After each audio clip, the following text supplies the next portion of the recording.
Damos gracias a Dios por este día tan maravilloso.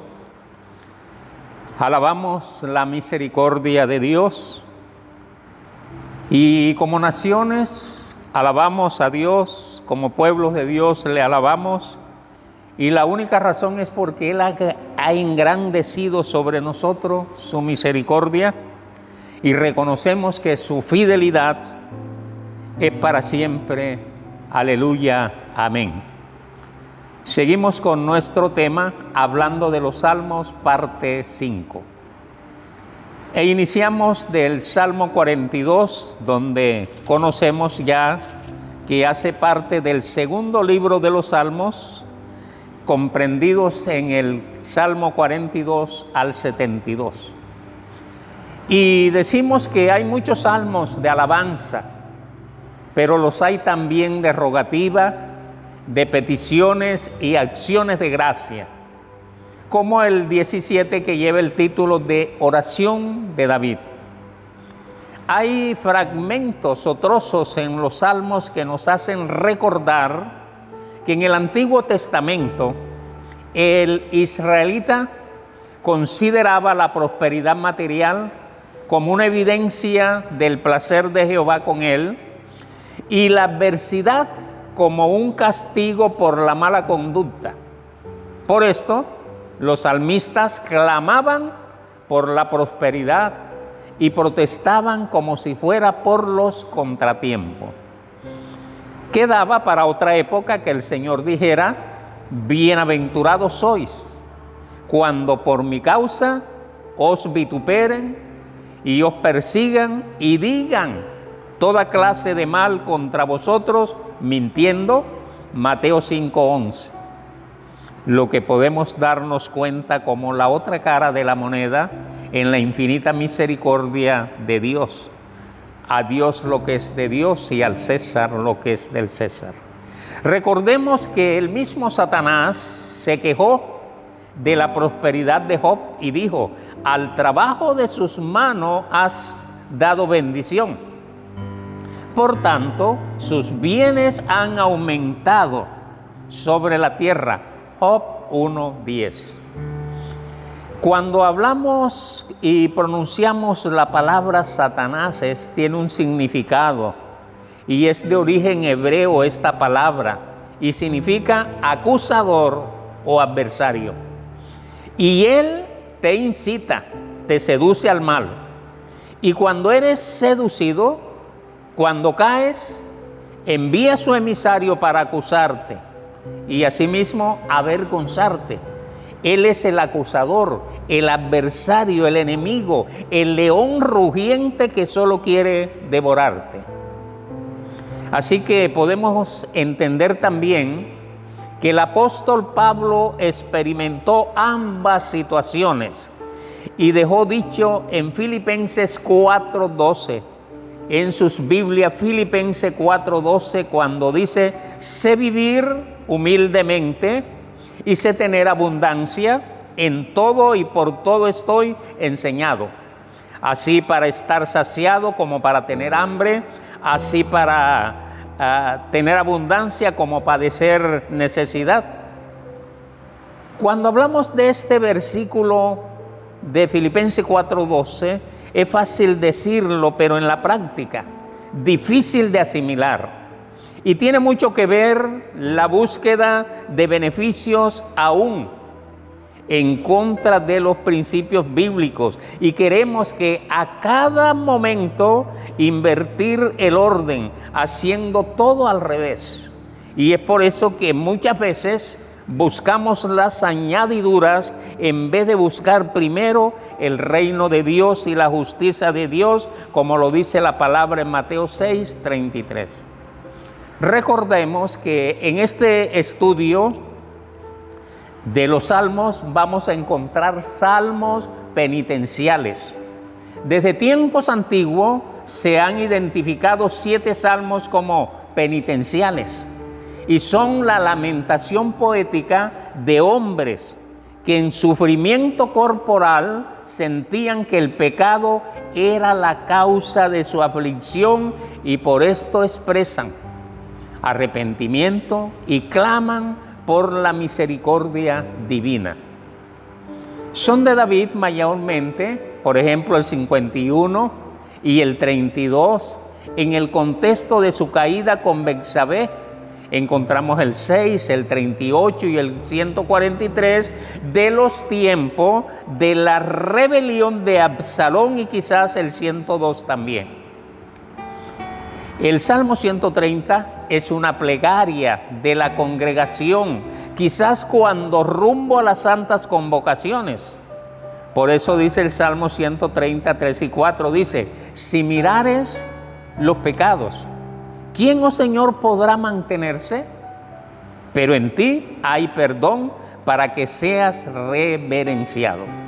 La confianza del Salmo 32 es: bienaventurado aquel cuya transgresión ha sido perdonada y cubierto su pecado. Bienaventurado el hombre a quien Jehová no culpa de iniquidad, en cuyo espíritu no hay engaño. 3 formas de perversidad le pesan en su confesión, y él especifica 2 de ellas en restauración, pero añade 2 más que no sabía confesar antes. Veamos algo. En estos primeros 2 versículos, David utiliza 3 palabras para describir el pecado.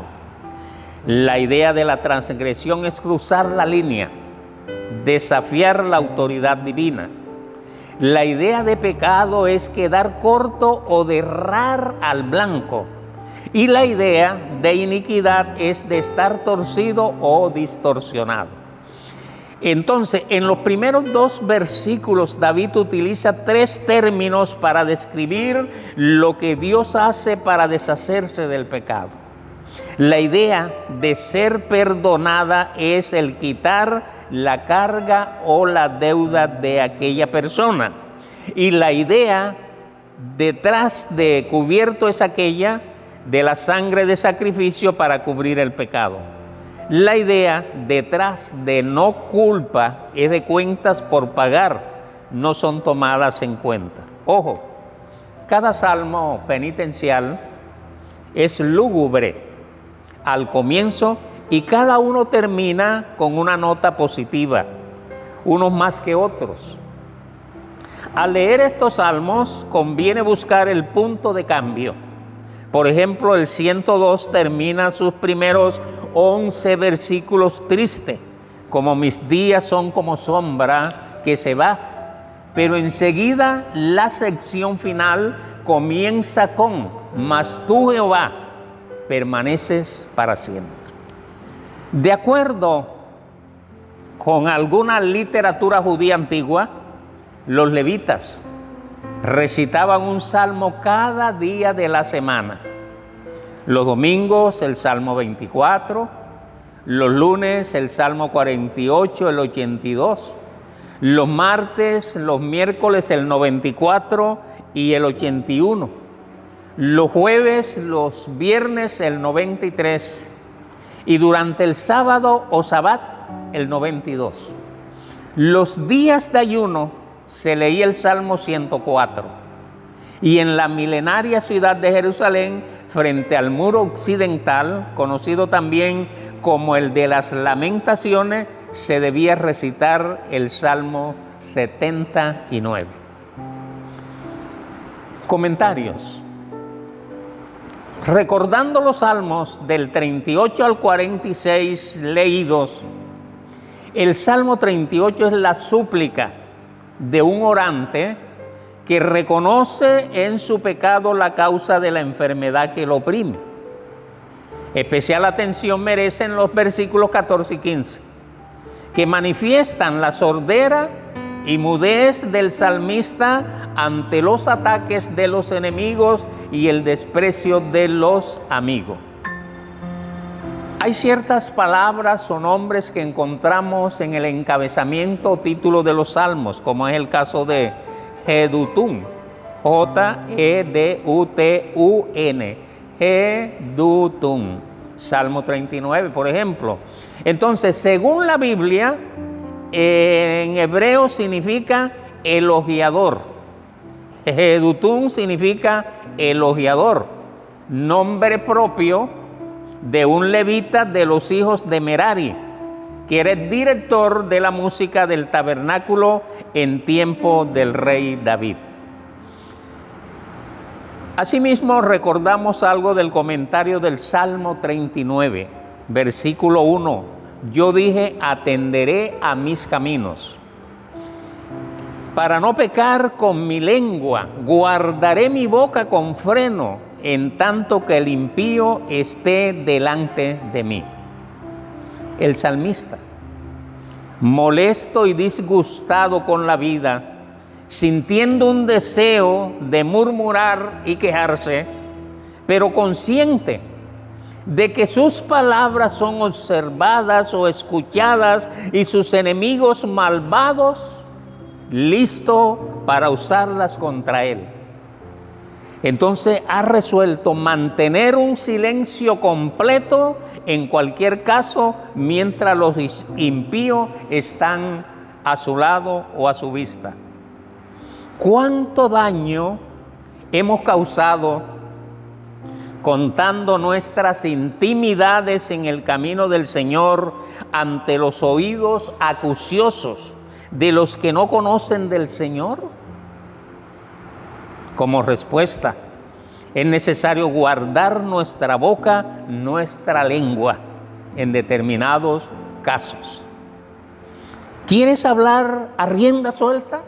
¿Desahogarte? Habla en tu cuarto secreto con tu Señor y Salvador. Dile lo que te atraganta. Cuéntale sin reservas, desahógate ante Él y encontrarás las fuerzas para no desfallecer. Y que sea pronto, antes de que seamos deshechos como polillas. En el ser humano, toda vanidad que castigas el pecado para corregirlo. Tan así que aquello, el demás estima, Dios lo puede convertir en polilla.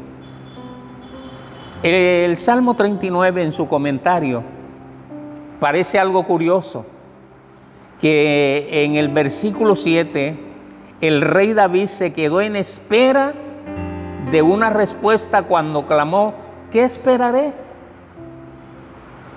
Y ahora, Señor, dice el versículo 7 del Salmo 39, ¿qué esperaré? Mi esperanza está en ti. Y aquí, en el Salmo 40, versículo 1, aparece la respuesta que David en aquel momento esperaba. Y dice la palabra, y se inclinó a mí y oyó mi clamor. Claro que fue una espera muy paciente. Y permítame preguntarte, ¿eres paciente esperando a Jehová? En los que nos ven por medio de la red, ¿cómo me gustaría estar a su lado para ver su rostro en este momento ante la pregunta, ¿eres paciente esperando a Jehová? Esperar pacientemente es esperar esperando. Es decir, estar confiado que has de ser oído, atendido en tu turno, en tu tiempo y reposar confiado en que serás atendido. No es fácil, pero el solo hecho de tu disposición para esperar te asegura, te garantiza tu atención. Fíjese que en el versículo 1 no dice que contestó la oración, sino que se inclinó y la escuchó. Hay veces que pensamos que las respuestas de Dios son como los cervicarros en el mundo espiritual. Las cosas no son así.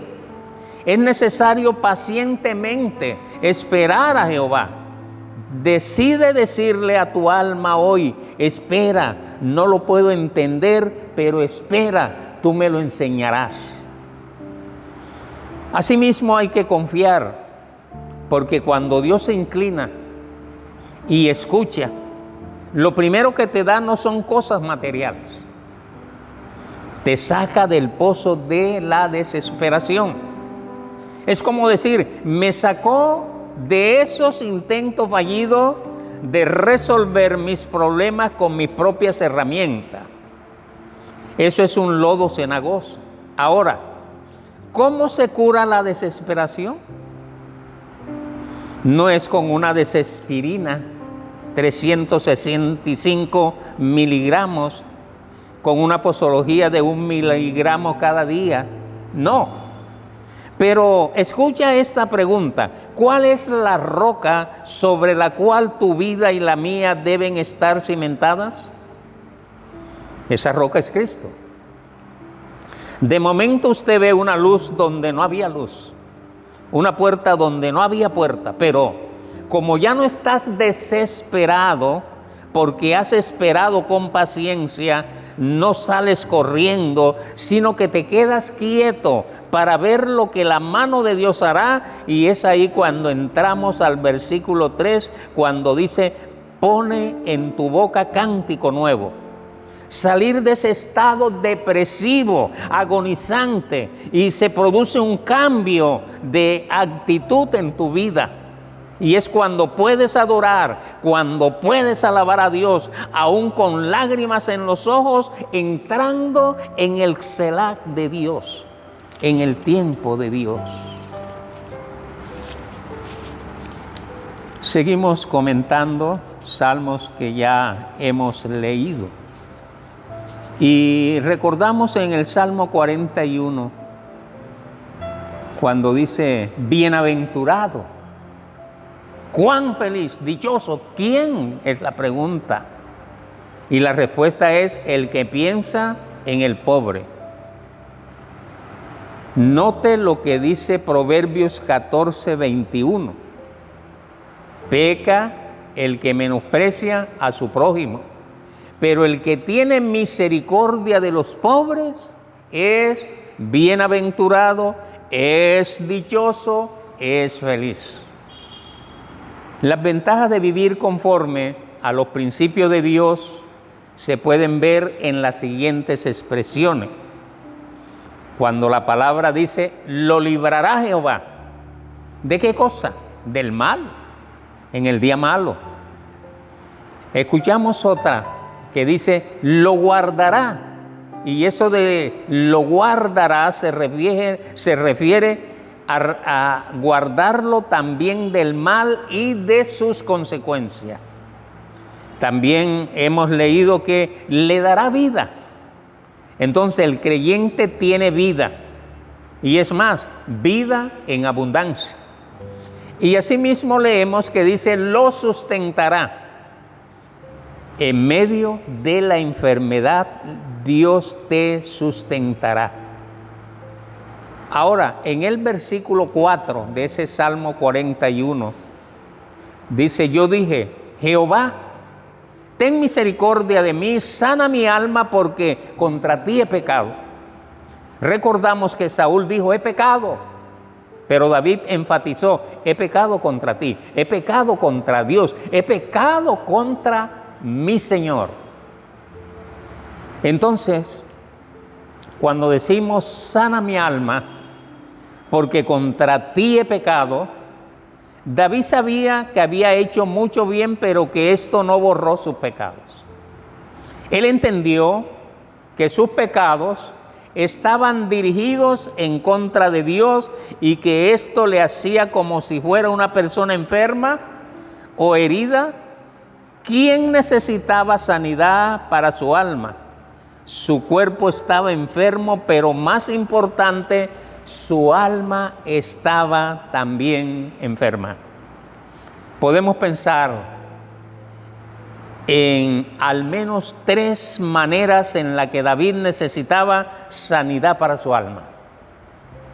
Él había dicho: sana mi alma de esa angustia. Necesitaba ser sanado de su gran angustia. Asimismo dijo: sana mi alma. Necesitaba ser sano del efecto del pecado. Y podemos entender también cuando dice: sana mi alma, eran las de esa tendencia hacia el pecado. Y con este Salmo 41 finaliza el primero de los 5 libros de los Salmos del 1 al 41. Recordando del Salmo 42, porque estamos en el estudio de los Salmos, este Salmo tiene 3 significados básicos.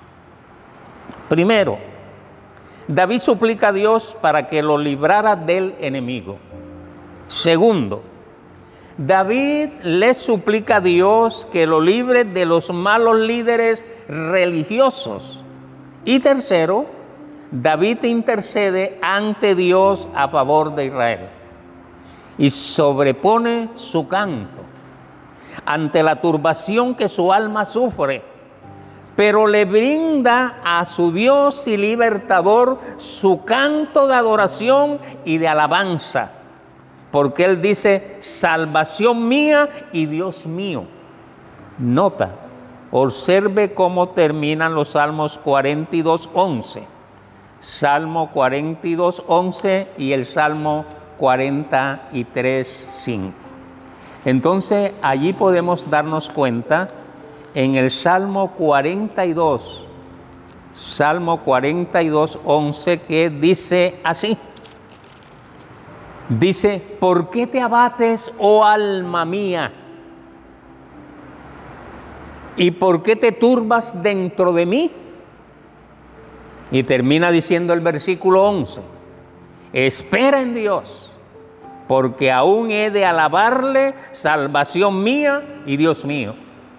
Y el Salmo 43, versículo 5, también termina de igual forma, con la misma pregunta, que dice: ¿por qué te abates, oh alma mía, y por qué te turbas dentro de mí? Espera en Dios, porque aún he de alabarle, salvación mía y Dios mío. Es como si dijéramos: si estoy triste, no importa que esté triste, porque hoy voy a alabar al Señor, voy a adorar al Señor, voy a dar mis cánticos para alabar a Dios.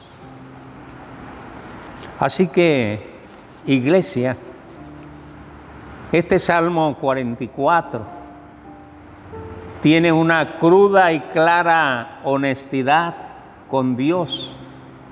Hay 5 partes muy diferenciadas en el poema. Tan así que la primera nos habla acerca de las memorias que el autor tiene acerca de la intervención pasada del Señor en la vida de Israel, sus grandes hechos gloriosos. La segunda es una exclamación de alegría al pensar en aquellas proezas de Dios. El alma, de forma espontánea, se dirige al Señor y le expresa reconocimiento y alabanza. El tono, sin embargo, cambia con la tercera parte del Salmo, que comienza en el versículo 10. Ya no experimenta el pueblo la intervención que hubo de parte de Dios en el pasado.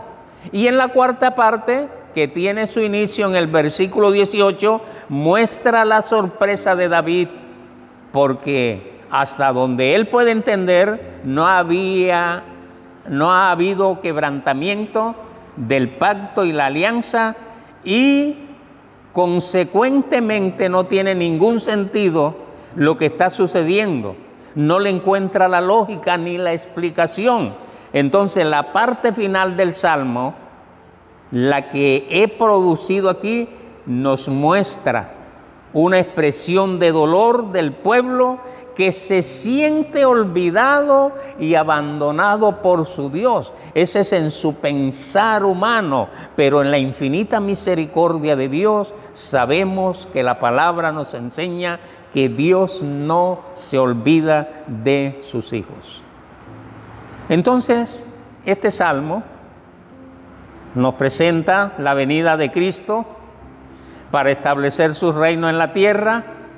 Este es un salmo mesiánico y en tal carácter fue citado en la epístola a los Hebreos Es otro salmo masquil o de enseñanza o de instrucción, es decir, un salmo para instruir, escrito por los hijos de Coré. Y también es un salmo para el músico principal sobre la melodía de los lirios. Este es un cuadro de Cristo como el Mesías. Él es el lirio de los valles, así como también la rosa de Sarón. Así que este bello salmo habla de la segunda venida de Cristo. El salmo cambia el estilo de los salmos del clamor del pueblo en la angustia de la tribulación, al triunfo glorioso del Mesías que vendrá, como está descrito en Apocalipsis 19. Nuestro Señor Jesucristo también habló de ello en Mateo 24, 29 al 30, que dice: e inmediatamente después de la tribulación de aquellos días, el sol se oscurecerá y la luna no dará su resplandor, y las estrellas caerán del cielo, y las potencias de los cielos serán conmovidas. Entonces aparecerá la señal del Hijo del Hombre en el cielo, y entonces lamentarán todas las tribus de la tierra, y verán al Hijo del Hombre viniendo sobre las nubes del cielo con poder y gloria. Y esta es la esperanza del mundo. El Salmo consta de dos porciones principales. Una dirección para el novio en 8 versículos, Salmo 45, 2 al 9, y una dirección para la novia en 6. Allí lo encontramos en el Salmo 45, versículo 10 al 17, con una introducción y una conclusión. Este último comprendía 2 versos, el primero en un solo verso. Ahora, es posible que en alguna versión usted encuentre en el título de los salmos la palabra epitalamio. Epitalamio. Y su significado es composición lírica, escrita en honor de una boda. De ahí el subtítulo Canción de Amores. Y ya para finalizar, podemos decir o preguntar que nuestra atención está cifrada en lo siguiente. Nuestra atención debe estar cifrada, centrada en lo siguiente: reconocer que nuestra sed, cualquiera que sea, solamente Jesús como fuente de agua viva la saciará, y cualquiera que bebiere del agua que Él nos da no tendrá sed jamás, sino que el agua que Él nos dará será en nosotros una fuente de agua que salte para vida eterna, como lo dice Juan 4, 13 y 14. Entonces, cuando nuestra alma se sienta abatida, turbada, debemos elevar nuestra plegaria pidiendo vindicación, defensa y liberación, para esperar en Dios, centrados en alabarle aún en las pruebas. Ahora, aunque hayamos vivido y estemos en pruebas presentes, entremos al altar de Dios y alabémosle, porque Él se levantará para ayudarnos ante cualquier situación que estemos viviendo. Todos los salmos nos están invitando a cantar al Rey, porque Él es el Mesías digno de adoración y alabanza. Y hagamos que su nombre sea exaltado por todas las edades, y que en su infinita misericordia se compadezca de las nuevas generaciones que viven nubladas y sumergidas en un océano de confusiones, que se niegan a reconocer que Él es el camino y la verdad y la vida por los siglos de los siglos. Amén. Oramos. Padre, te damos gracias por esta palabra. Te damos gracias porque tú eres nuestro Padre que nos ama. Y esperas que cada uno de nosotros lleguemos allí a tus brazos, arrepentidos, a confesarte nuestros pecados y a suplicarte perdón. Dios Todopoderoso, nuestras familias, nuestros hijos especialmente, los ponemos ante tu presencia, para que seas tú cada día dirigiendo el caminar de nuestros hijos, apartándolos de todo camino de perversión, y que seas tú, bendito Dios, a través de tu palabra, poniendo esa palabra en sus corazones, abriendo sus corazones, haciéndolos sensibles a tu voz, a tu palabra. Y conocerán la verdad, y la verdad les hará verdaderamente libres. Están en tus manos nuestros hijos. Guárdalos y consérvalos para ti. Te lo pedimos dándote gracias. En el santo nombre de tu Hijo amado, nuestro Señor y Salvador Jesucristo. Amén. Bendiciones.